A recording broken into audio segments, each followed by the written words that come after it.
Hello students, I am your Shashi ma'am. Here I bring for you an easy education system. Students आज हम करेंगे bank reconciliation statement में 7th point interest and dividend collected by the bank द्वारा संग्रहित ब्याज व लाभांश। Start करने से पहले कहना चाहूँगी कि अगर अभी तक आपने हमारे चैनल को सब्सक्राइब नहीं किया है तो ज़रूर सब्सक्राइब करें, लाइक करें, शेयर करें। स्टार्ट करते हैं। क्या है 7th पॉइंट में? Interest and dividend collected by the bank but not entered in the cash book. मतलब इसका हुआ कि बैंक द्वारा संग्रहित ब्याज व लाभांश लेकिन उसकी प्रविष्टि रोकड़ बही में नहीं हुई। ठीक है, तो सबसे पहले हम समझते हैं कि डिविडेंड और इंटरेस्ट क्या होता है। ठीक है, इंटरेस्ट जो है वो एक चार्ज होता है जो हमें, मतलब क्या हुआ कि हमने किसी को पैसा उधार दिया, हमने किसी को मनी उधार दी, उसके बदले में जो हमसे हम चार्ज कर रहे हैं वो क्या है? इंटरेस्ट है। तो क्या डेफिनेशन बनती है इंटरेस्ट की?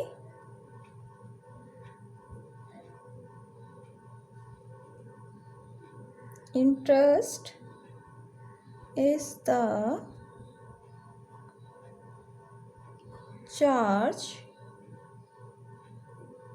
against the money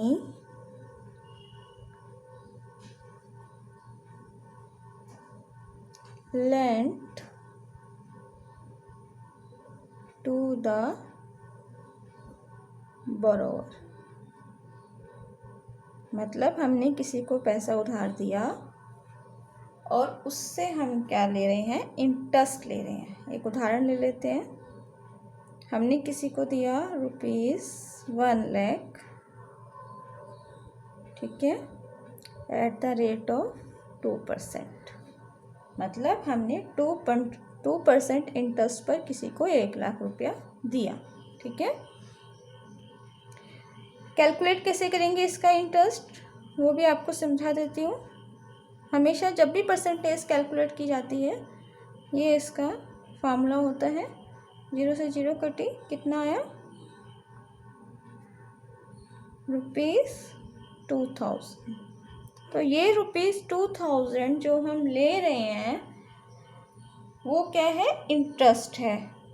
किस पर ले रहे हैं? मान लीजिए किसी को हमने पैसा उधार दिया और उसके बदले में जो हम उससे चार्ज कर रहे हैं वो क्या है? इंटरेस्ट है। ठीक है, अब है डिविडेंड। डिविडेंड क्या हुआ?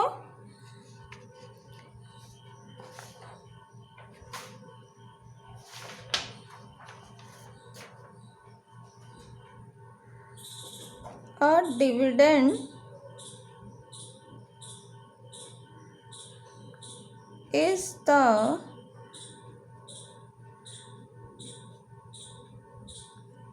percentage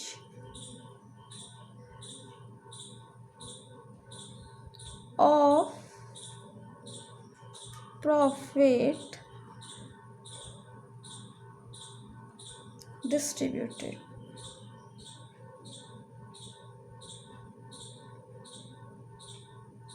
मतलब क्या हुआ इसका? डिविडेंड हमारे प्रॉफिट का ही एक हिस्सा है जो हम डिस्ट्रीब्यूट कर रहे हैं। और नॉर्मली डिविडेंड किसको डिस्ट्रीब्यूट किया जाता है? शेयर होल्डर्स को। ठीक है, जैसे मैंने आपको समझाया कि जो इंटरेस्ट है वो हम ले रहे हैं या पे कर रहे हैं, मतलब रिसीव कर रहे हैं या पे कर रहे हैं। अब यहाँ पर हम क्योंकि रिसीव की बात कर रहे हैं कि हमारे अकाउंट में आ रहा है तो रिसीव की बात कर रहे हैं, तो इसलिए हम समझेंगे कि हमने किसी को जो मनी लेंड कर, मतलब जो पैसा उधार दिया उसके बदले में जो हमें मिल रहा है वो क्या है? इंटरेस्ट है। डिविडेंड क्या है? डिविडेंड एक प्रॉफिट का ही हिस्सा है। जैसे कि जब आप कंपनी अकाउंट करते हैं तो वहाँ आपने शेयर्स के बारे में पढ़ा होगा, डिबेंचर्स के बारे में पढ़ा होगा। तो वहाँ जो शेयर होल्डर्स हैं वो जो पैसा लगाते हैं वो कैपिटल का ही एक हिस्सा होता है। ठीक है, तो शेयर होल्डर्स को जो साल के अंत में कंपनी के द्वारा प्रॉफिट में से हिस्सा दिया जाता है वो क्या कहलाता है? डिविडेंड कहलाता है। तो जब भी आप कंपनी अकाउंट पढ़ेंगे तो वहाँ पर आप डिटेल में समझेंगे कि डिविडेंड क्या होता है। अभी मैं आपको एक ब्रीफ में समझाना चाह रही हूँ कि डिविडेंड जो है वो क्या होता है। डिविडेंड प्रॉफिट का ही एक हिस्सा होता है जो डिस्ट्रीब्यूट किया जाता है। ठीक है, यहाँ एक चीज और समझेंगे, interest is charged against profit. ठीक है, आपने देखा होगा कि जब हम प्रॉफिट एंड लॉस अकाउंट बनाते हैं तो वहाँ हम क्या करते हैं, ये इंटरेस्ट जो है वो अगर रिसीव हो रहा है तो रिसीप्ट में ले लेते हैं और अगर हम पे कर रहे हैं तो पेमेंट में। ठीक है, तो interest is charge against profit but a dividend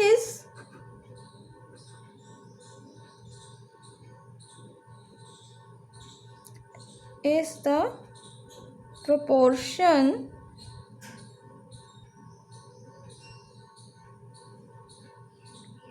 of profit। ठीक है, मतलब इंटरेस्ट हम चार्ज कर रहे हैं प्रॉफिट के अगेंस्ट। इंटरेस्ट अगर हमें आ रहा है या तो जो भी फर्म हमें दे रही है इंटरेस्ट, उसका प्रॉफिट जो है वो कम हो जाता है। ठीक है, और dividend is the proportion of profit. Dividend जो है वो प्रॉफिट का ही एक हिस्सा है। इतना आपको समझ में आया? अब हमें समझना है कि जब हम बीआरएस बना रहे हैं तब वहाँ पर इसका क्या अहमियत है या क्या इसका रिफ्लेक्शन होगा। Interest and dividend collected by the bank, bank द्वारा संग्रहित ब्याज व लाभांश। बैंक ने हमारे बिहाफ पर, मान लीजिए हम फर्म हैं, बैंक हमारे बिहाफ पर इंटरेस्ट और डिविडेंड कलेक्ट कर लेता है जिनसे भी हमारे पास पैसा आना है। जब मैंने आपको ऑनलाइन फंड ट्रांसफ़र के बारे में समझाया था तो वहाँ एक समझाया था ईसीएस सिस्टम। ठीक है, और बताया था कि जब भी डिविडेंड, इंटरेस्ट, सैलरीज ये किसी भी फर्म को बल्क में पे करने होते हैं तो वो किसका सहारा लेते हैं आज की डेट में? ईसीएस का। डायरेक्ट हमारे अकाउंट में पैसा आ जाता है। ठीक है, जिस भी रेट को वो हमें पे करते हैं। ठीक है, तो ईसीएस के जरिए या जब हमारे अकाउंट में इंटरेस्ट और डिविडेंड जो है वो बैंक के पास आ जाता है तो हमारी जो पासबुक है उसमें क्रेडिट कॉलम जो है वो बढ़ जाता है। ठीक है, जैसे मान लीजिए हमने यहाँ कैलकुलेट किया था 2000 इंटरेस्ट, तो हमने क्या करा, यहाँ इंटरेस्ट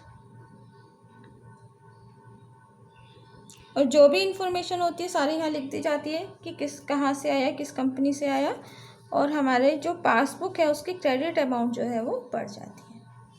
ठीक है, लेकिन जब तक ये इंफॉर्मेशन हमें नहीं मिलेगी, हमारे अकाउंट में आ गया इंटरेस्ट या डिविडेंड आ गया, डिविडेंड होगा तो यहाँ पे भी एंट्री हो जाएगी, मान लीजिए डिविडेंड का। हर बैंक की अपनी एक लैंग्वेज होती है, वो उसके हिसाब से यहाँ पर लिख देते हैं पासबुक में। ये भी 29/3 को आया, मान लीजिए 5000। ठीक है, तो क्रेडिट साइड में कितना हो गया, 5 और 2 7000 जो है वो रिफ्लेक्ट हो रहा है। बट हमारी जो कैश बुक है, पासबुक में रिफ्लेक्ट हो रहा है 7000, लेकिन कैश बुक में रिफ्लेक्ट नहीं हुआ। क्यों? क्योंकि हमारे पास इंफॉर्मेशन ही नहीं है कि ये दो एंट्रीज जो हैं वो हमारी पासबुक में हो गई हैं। मतलब ये दो चीज़ें, इंटरेस्ट और डिविडेंड, हमारे अकाउंट में आ गया है, और जब तक हमारे पास इंफॉर्मेशन नहीं होगी तब तक हम ये 2000 और 5000 मतलब 2000 और 5000 इसकी एंट्री बैंक कॉलम के डेबिट साइड में 2 आता है यहाँ पर, सॉरी,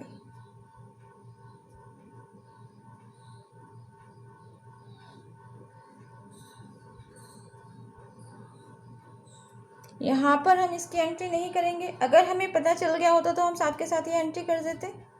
ठीक है, तो ये एंट्री हमारी यहाँ होनी चाहिए थी डेबिट साइड में, लेकिन ये एंट्री कब तक नहीं होगी, जब तक हमें ये इंफॉर्मेशन नहीं मिलेगी। तो अगर ये एंट्री होती है क्रेडिट साइड में, अगर ये पासबुक में अगर ये क्रेडिट साइड में जाता है तो कैश बुक में ये कहाँ जाता है, डेबिट साइड में जाता है। ये एंट्री मैंने इसलिए की कि आपको समझ में आए कि कैश बुक के डेबिट साइड में ये आएगा इंटरेस्ट और डिविडेंड। ठीक है, उम्मीद करते हैं आपको समझ में आया होगा कि कैसे जब इंटरेस्ट और डिविडेंड रिसीव होता है तो उसकी एंट्री पासबुक में कहाँ होगी और कैश बुक में कहाँ होगी, और इंटरेस्ट और डिविडेंड के बीच में क्या डिफरेंस होता है। Thanks a lot.